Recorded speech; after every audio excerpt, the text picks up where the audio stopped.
One minute, it's Taraji P. Henson breaking down in tears over being underpaid. The next, 50 is on Instagram, basically telling the industry, you drop the ball, I'll take it from here. And somewhere in the middle of all that, Oprah Winfrey's name keeps coming up. As a mentor, a gatekeeper, a billionaire icon, and depending on who you ask, a problem. Let's start where everything boiled over in public, Taraji's breaking point. During the press run for The Color Purple, Taraji talked about working nonstop, being gracious and professional, doing everything right, and still getting paid a fraction of the cost. She explained how people look at her resume and say, you work a lot, and she has to answer, I have to. The numbers just weren't adding up. The math, as she put it, ain't mathing. And then she said the part that made the clip go viral. She hadn't seen a real raise in her income since Proud Mary back in 2018. And she almost walked away from The Color Purple altogether years of hit roles, iconic characters, and mainstream success. Yet every time it was time to renegotiate, it felt like she was right back at the bottom of the ladder. For a lot of people watching, especially black women in the industry, it felt less like a celebrity complaint and more like a shared injury finally being said out loud. That interview didn't feel polished or scripted. It felt like someone hitting their limit on camera. Not long after Taraji's interview started circulating, 50 jumped onto Instagram with a screenshot and a classic 50-style caption. In short, he said, "They dropped the ball, I'm ready to work. Let's get it." He tagged Taraji directly. It wasn't subtle at all. He was basically telling the whole industry, if you don't know how to treat her, I do. For the longest time, most of Hollywood treated Monique like she was just being difficult. People joked, rolled their eyes, or ignored her interviews. It was easier to believe the powerful names were right and she was the problem. Then 50 Cent stepped in. On Instagram, he posted photos of her saying she should be back on top and that he was going to put her back on. He called out Oprah and Tyler Perry directly, saying they shouldn't keep letting their influence destroy someone's career. He even told them publicly that the time to apologize was now, because he was moving with or without them. So by the time Taraji starts crying on camera about pay, people already know 50's pattern. He spots a woman the industry might be mishandling, and he steps in like, cool, I'll handle it. But here's where it gets interesting. 50's tension with Oprah didn't start with Taraji or Monique or any recent drama. It goes way back. In the 2000s, when he was still in full get rich or die trying mode, 50 had no problem saying exactly what he thought about Oprah. In interviews, he complained that she catered to older white women, basically saying she started with black women's views and then shifted her show so hard toward middle-aged white America that she became one of them. He even went as far as to call her an Oreo, black on the outside, white on the inside, which is about as blunt and disrespectful as it gets. His frustration wasn't just random. He felt like Oprah used her platform to hold certain types of artists at arm's length, especially rappers like him. In his mind, he could be one of the biggest artists on the planet and still never get a fair shot on her couch because his image and music didn't fit the kind of acceptable blackness daytime TV wanted. And because 50 is 50, he didn't just keep that inside. He turned it into a bit. He literally named his dog Oprah. Then he named his cat Gail after Gayle King.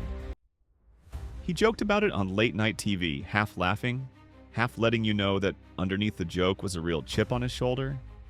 It was his way of trolling one of the most powerful women in media without ever being invited into her world. Eventually, though, the invite came. Years later, 50 and Oprah sit down on Oprah's next chapter. They go to his grandmother's house. He walks her through the spot where he was shot 9 times, talks about fear, survival, and what it feels like when your own neighborhood is where you almost die. They talk about his comments. She asks him directly why he said she catered to older white women. He tries to explain where he was coming from. On camera, it looks like both of them are working to squash the beef. But clearly that tension never fully disappeared. Because whenever Oprah's name comes up in situations where black artists feel shut out or misrepresented, 50 seems ready to remind the world he's never been fully comfortable with how her influence works. Clips circulate of Taraji saying she hasn't seen a raise since Proud Mary and almost walked away from the color purple. People note that she felt the circumstances, pay, trailers, travel, weren't aligning with her worth, even for a big studio project. Then they remember Monique's story. Then they remember Ludacris. They remember Dave. They remember 50's old interviews. Suddenly, a narrative forms. Oprah is the common denominator. From there, the conspiracies write themselves. What is real is that Taraji was hurting and that audiences felt that hurt. What's also real is what came next, and this part a lot of people conveniently skip. Oprah publicly responded to the speculation. She said she wasn't in charge of the studio budget, that she did everything she could behind the scenes to support the cast, even offering to pay out of pocket when she felt people weren't being treated right. She called the idea of a feud between her and Taraji not true, and said she had been one of Taraji's biggest champions. Then Taraji herself spoke up in a later interview and shut the feud story down. She called the rumors BS, said she had love and admiration for Oprah, and even suggested that the whole "they're fighting" narrative was a campaign to hurt the success of a black-led film. She basically said, "You're not going to use us against each other for clicks." At the same time, Taraji admitted that Hollywood had left her bitter. She took a month-long break in Bali to clear her head and rethink what she wanted from her life. So if Taraji and Oprah are both saying, "We're good," where does that leave 50 Cent in all of this? On one level, he looks like the chaos agent, the guy who doesn't mind calling out names that everyone else tiptoes around. He'll post about Monique, tell Oprah and Tyler to apologize, then turn around and cast her in BMF like it's nothing. He'll see Taraji crying on camera, flip his phone around, and start typing, "They dropped the ball. I'm ready to work." For people who are tired of seeing black actresses struggle in silence, that's refreshing. It feels like someone with actual power is finally willing to say, "I see you. Let's fix this."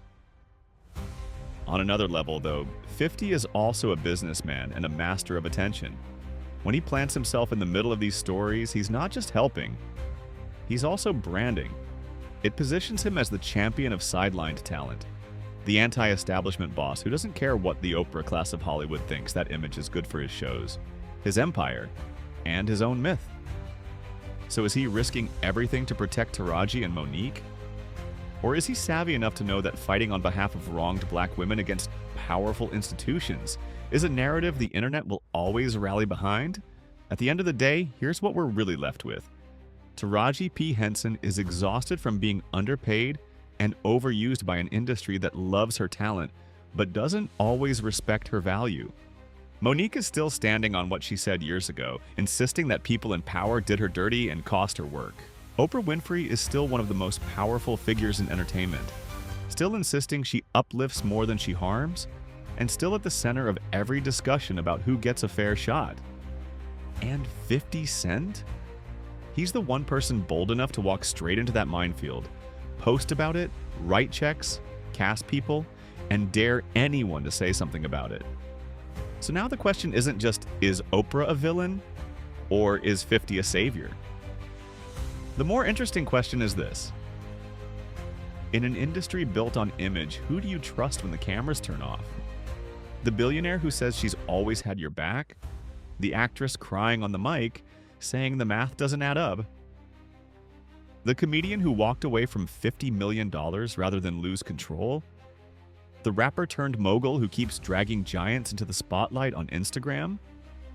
Because whether you believe the internet's wildest theories or you think the rumors have gone too far, one thing is clear. The fight over money, respect, and narrative in Hollywood is nowhere close to being finished. Drop your thoughts in the comments.